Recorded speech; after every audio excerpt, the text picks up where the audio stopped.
자, 오늘은 정유라 씨 영장 기각. 네. 또 됐죠. 예. 원래 이제 영장이라는 게 이제 1차적으로는 검찰이 소명을 잘 해야 되는 게 있죠. 물론.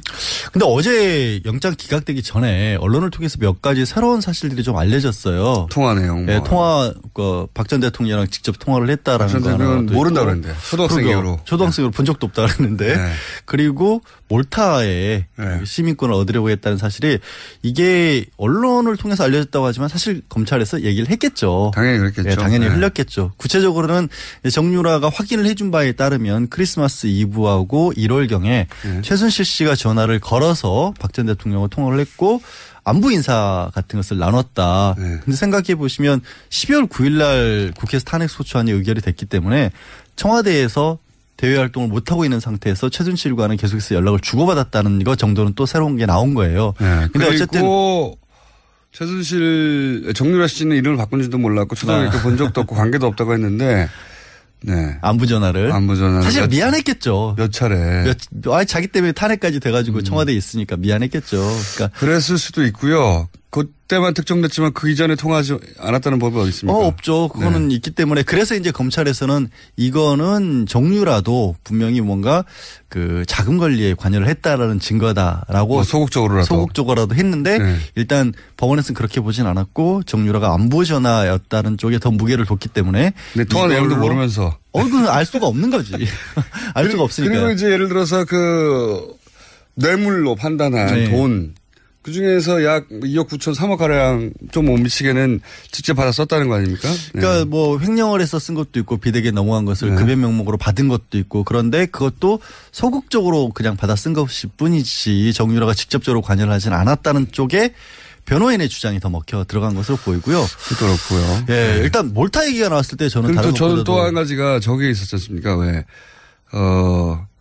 그 말 장사와의 전후 상황들, 교환 계약이라든가 이 내용을 인지하고 있었다. 그 내용을 알고 있었는데 검찰 수사 과정에서 이런 얘기는 했어요. 저 엄마가 이 얘기는 얘기하지 말라 그랬다. 돈을 제때 안 줘가지고 뭐 엄마가 차액을 메꿔주기로 했다. 이게 무슨 얘기냐면 이제 말 세탁이라고 언론에서 표현을 했는데 원래 말이 이제 비타나하고 라오식인가 이런 말들이 있어요. 이름은 중요하지 않고 어쨌든 이름은 중요하지 않고 삼성이 제공한 말 두 마리가 있었죠. 그러니까 삼성이 사줬다라고 알려진 말이 있었는데 지난해에 이게 국정농단 사건이 알려지면서 부담이 가니까 삼성이 뭐라고 해명을 하냐면 우리가 갖고 있었던 말이었고 우리 말인데 팔았다라고 해명을 한 겁니다. 그런데 알고 봤더니 판 게 아니고 다른 말들하고 바꿔치기를 했다. 그러니까 뭐 블라디미르라는 그 어마어마한 세계적 명화하고 바꿔치기를 했고 오히려 그 말이 더 비쌌기 때문에 그 차액을 최순실 씨까지 동원을 해서 주기로 했다라는 그런 이메일 주고받은 내용이 나왔거든요. 그러니까 이제 이게 말 세탁이 저희가 여러 번 다뤘기 때문에 간단 요약하면 삼성이 소유했던 말 두 마리를 말 장사한테 주고 돈을 받았어야 되는데 돈을 받지 않고 최순실 씨는 더 비싼 말을 사는데 요 두 말 삼성이 소유했던 두 말 가격을 뺀 차액만 내는 것으로. 그러니까 삼성이 이 두 말 가격을 최순실 씨한테 준 것이기 사실상 때문에. 준 거죠. 그러니까 말을 이용한 돈 세탁이라고 봐야겠죠. 정확하게. 그러니까 뇌물이다. 뇌물이다라고 했는데. 말은 맞죠. 이렇게 됐다면 교환 계약이. 근데 그게 아니라는 게 또 이제 삼성 측의 어제 이제 나온 주장이죠. 뭐냐면 우리가 끝까지 갖고 있었고 최순실이 준 게 아니고 말을 그래서 문제가 되니까 돌려받았다. 매매 계약을 해지라고. 돌려받았다는 걸 보면 원래 우리 말이었다는 게 입증되는 거 아니냐. 그렇죠. 우리 말이니까 우리가 계약을 해지하고 돌려받아서 한 마리는 한국에 들여왔고 한 마리는 독일에 지금 말 관리하는 목장에 맡겼다. 그런 말을 주장하려면 이런 입증이 돼야 돼요. 제가 보기엔. 저는 굉장히 웃기는 해명이라고 보거든요. 왜 웃기냐면 그때 말을 두 마리를 그 말장사한테 팔았다는 거 아닙니까? 그러면 말장사가 바로 입금 내역을 그 수십억짜리 말을 말 주고 나서 돈을 안 받았다는 거 말이 안 되잖아요. 바로 그것도. 일단 삼성에서는 그때 당시에 매매 계약서도 가지고 있고 그 계좌이체 내역 같은 것도 가지고 있다라고 해요. 근데 그건 당연한 거 아니에요? 그러니까 삼성이 사서 가지고 있다가 삼성이 하다가 말이라고 하는 게 뭐 이렇게 주인 옮겨가는데 뭐 이거는 법적으로는 가축이기 때문에 동산이라고 하거든요. 부동산 할 때 가지고 있는 사람이 임자인 거예요. 거기는 무슨 등기부등본이 필요한 건 아니잖아요. 자동차 뭐 집처럼 그냥 당신이 가지세요 하면 끝나는 거거든요. 기본적으로. 그걸 도로 찾아와서 내가 가져왔기 때문에 원래부터 삼성 거였다고 얘기하기 좀 빈약해 보이는데. 되게 궁색하죠. 그리고 더군다나 더 궁색한 부분은 그게 무슨 결정적인 것처럼 주장했는데 궁색하다고 보고요. 그 교환 계약을 맺었다는 부분이 이제 치명적인 거 아닙니까? 네.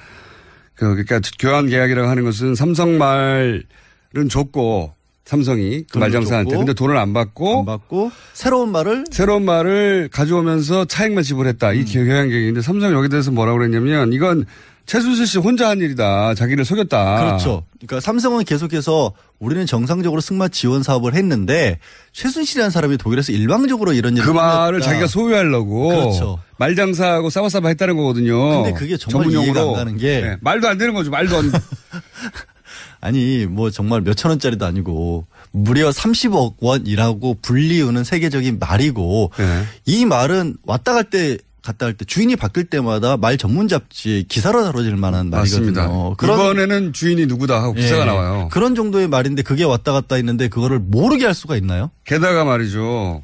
최순실 씨 혼자는 교환 계약을 맺을 수가 없어요.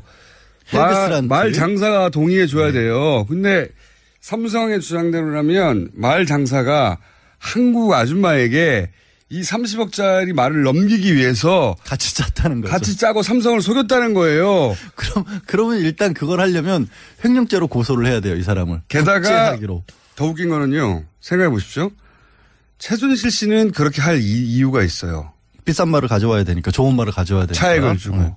근데 이 말장사는 무슨 일이 있습니까? 삼성을 속이는 리스크를 지며 앞으로 삼성과의 거래가 다 끊길 위험을 안고. 웃돈 얹어준다고. 그 말 어째서 말 저쪽에 갔는데요? 말이 안 되잖아요. 아니 웃돈을 많이 줬을 수도 있죠. 아니 그러면 그 차액이 어마어마하게 있어서 그 차액이 어마어마하게 받았다는 증거가 있다든가 말장사는 서로 차액을 좀 더 받았다 하더라도 삼성이라는 세계적 기업하고 최순실 씨하고의 계약 두 사이에 비교를 하자면 삼성의 편을 철저하게 들거나 당연하죠. 부합되게 행동해야지. 그걸 삼성을 속이고 이 아줌마 혼자 하고 대한승마협회 회장사를 버리고 최순실이라는 한 사람과 붙어서 말을 더 한 국가의 회장사이자 전 세계적 기업 아닙니까? 그러니까요. 근데 어쨌든 이제 이런 부분도 정유라가 알았다, 관여를 했다라고 이제 검찰에서는 주장을 했는데 그 부분도 받아들여지지가 않았고 제가 또 검찰 주장은 다 받아들이지 않았어요. 하나 또 나온 게 이제 몰타와 관련된 부분이 나왔잖아요. 네. 몰타라고 하는데 이탈리아 밑에 있는 섬나라 조그만 6개인데 거기 시민권을 얻으면 EU 시민권을 얻으니까 그렇죠. 굉장히 편하거든요. 어느 나라나 갈 수 있지. 그래서 이제 돈이 정말 많으신 분들은 그 시민권 많이 따요. 한 12억 들이면 할 수 있다고 그러더라고요. 투자이민도 할 수 있고. 돈도 밀렸어요. 여행 다니기 그러니까 출연료를 TBS에서 올려주시라고요. 여행 다니기 좀 편하게. 근데 그 얘기도 어쨌거나 정유라 씨가 직접 손으로 써서 보낸 편지에 들어있었다라는 것까지 나왔는데 그래서 저도 그게 사실이면 실제 가능성이 있다. 이게 그렇죠. 정상적으로 투자 이민을 하는데 12억 정도가 드는 거기 때문에 급박한 상황에서 하게 되면 훨씬 많은 돈이 들 수도 있고 그러면 정유라가 직접 관리하는 돈도 있었을 것이다라고 생각을 했는데 네. 이것도 알고 보니 그냥 어떻게 보면 적극적으로 정유라 씨가 알아본 게 아니라 이런 얘기를 들었다라는 정도로밖에 안 적혀 있었다는 거예요. 그 안에. 예, 아니 그럼 들었다지. 감옥에 앉아 있는데. 그러니까 그 얘기를 들었다는 건 그런 걸 물어봤다는 거 아닙니까? 근데 이제 직접적으로 접촉을 해왔다라는 건데 하여튼 검찰은 주장을 하기를 그거는 도주하려고 시도를 했던 거다라고 주장을 했는데 법원이 안 받아들인 건데 제가 봤을 때는 검찰이 약간 큰 그림을 잘못 그린 게 아닌가 싶어요. 어떤 부분에서? 정유라라는 사람이 지금 보면 관련된 사람이 정유라가 있고 최순실, 박 전 대통령, 이재용 부회장 그리고 학사비리와 관련해서 뭐 최경희 전 총장 이런 사람이 쫙 있잖아요. 그럼 이런 조직 체계도를 그려놓고 봤었을 때 우리 왜 사건이 큰 게 일어나면 누구는 이런 역할을 맡았고 누구는 이런 역할을 맡았고 다 그리지 않습니까? 종범 뭐 있죠. 거기서 정유라의 위치를 어디다 놔야 될까요? 종범으로 봐야 되죠. 아니요. 그게 잘못된 것 같아요. 그래요? 저는 맨 꼭대기에 놔야 된다고 봐요. 보스. 정유라 씨의 욕망과 성격과 그걸 맞추기 위해서 나머지가 움직였다? 모든 사람이 다 일을 한 거죠. 아니 생각해봐요. 새로운 신선한 접근이었습니다. 대통령이란 직함, 엄마라는 직함, 삼성 부회장이라는 직함을 떼놓고 보면 그 모든 사람들이 움직인 건 사실 정유라를 위해서 일을 해준 거예요. 정유라 말 사주고 학교 보내려고. 학교 보내주고 하려고. 올림픽 출전해서 금메달 따게 해줘. 아니 무슨 일이 아니라니까요. 아니 신선한 접근인데. 예. 네. 다소 일리 있습니다. 그래서 법적으로 따지면 그러면 이게 뭐냐면 딱 보스들은 이런 거죠.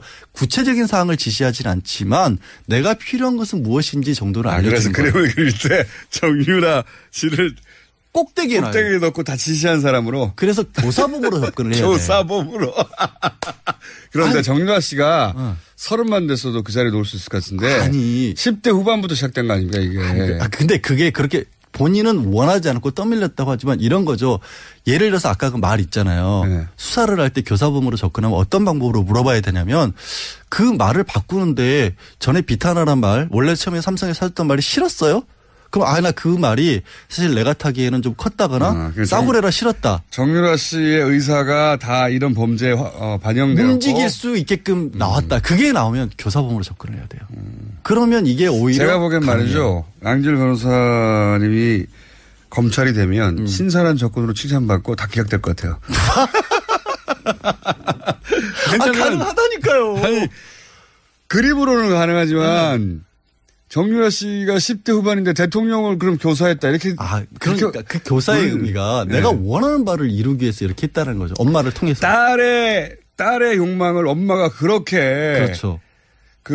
뭐랄까요. 대통령을 동원한 거죠. 동원해서까지도 만족시켜주고 싶은 엄마가 교사범이 되는 게 맞는 거죠. 총책이죠.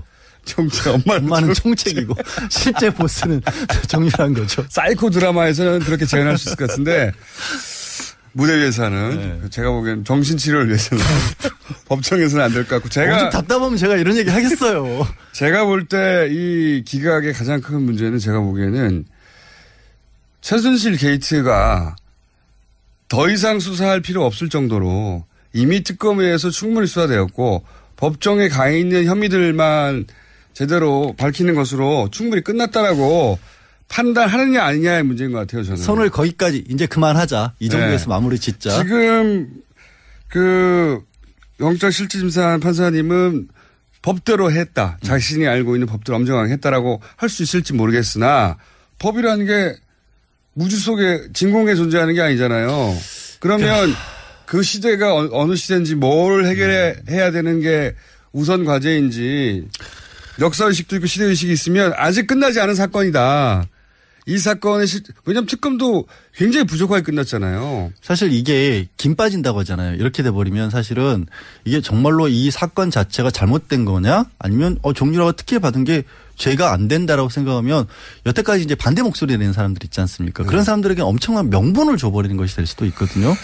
그리고 말씀드린 것처럼 선이 여기서 끝나버린다는 부분도 있기 때문에 그러니까요. 새로운 어떤 것들을 아예 파헤칠 의지가 없게 돼버릴 수도 있어요. 검찰 입장에서는. 그러니까 이 기각이 법전에 문구와는 들어맞을지 모르겠지만 이 시대 상황, 시대 정신, 시대적 필요하고는 굉장히 어긋나는 판결이다. 그래도 이제 법원을 탓하는 쪽으로까지는 가지 않았으면 좋겠어요. 이분이 우지 혼자 사시는 분이 아니잖아요. 내가 법전 쫙 봤는데 아니야 라고 하면 법의 관점에서만 보자면 맞을지 모르겠지만. 그러니까 영장판사 입장에서는 어쩔 수 없는 부분인 것도 있는 거죠. 그러니까 조금 더 어떻게 보면 소명을 좀 했어야 되는가 싶어요. 그러니까 이게 검찰의 소명의 부족이라고도 따질 수 있지만 판사가 영장실질심사 이런 사건일 경우에 이 사건이 어떤 사건입니까? 근데 과연 그렇다고 이제 법원에서 그런 정치적 상황까지 고려를 해가면서 판단해야 될까? 정치적 상황이 아닌 것이죠. 이거는 역사적 상황 인식인 거예요. 그러려면 이제 최소한 아까 얘기했던 것처럼 정유라가 정말로 박 전 대통령과 통화를 했었을 때 정유라는 안보라고 얘기를 하지만 그래도 뭔가 다른 얘기들이 조금이라도 있었다. 판사가 그런 걸 요구할 수는 있어요. 그러니까 이 부분이 더 부족하다. 불가능한 걸 요구하는 거거든요. 그거는 실제 이제 사라져버린 녹취하지 않았으면 없어질 당시의 대화를 어떻게 찾아냅니까? 못 찾아내죠. 아니면 뭐 범죄 수익 은닉이라는 부분이 좀 법적으로 어려운 것 중에 하나가 일단 범죄 수익이라는 게 어느 정도까지는 더 소명이 돼야 되는 부분도 있는데 이게 범죄인지 아닌지는 아직 이제 다투기 시작했다는 부분. 법은 엄정해야 되고 모두에게 형평에 맞게 진행돼야 하긴 하지만 저는 이 영장실질심사의 판결에 아쉬움이 많다. 그러니까 정유라를 보스로 봤으면 안 그럴 수 있다니까요. 그거는 턱도 없고 택도 없다고 봅니다. 자, 그래서 양지열 변호사님으로는 그렇게 잘 나가지 않고 있다고. 무슨 또 그런 엉뚱한 우리 회사 지금 영업방해예요. 왜 그러세요? 양지열 변호사였습니다. 감사합니다. 네, 고맙습니다.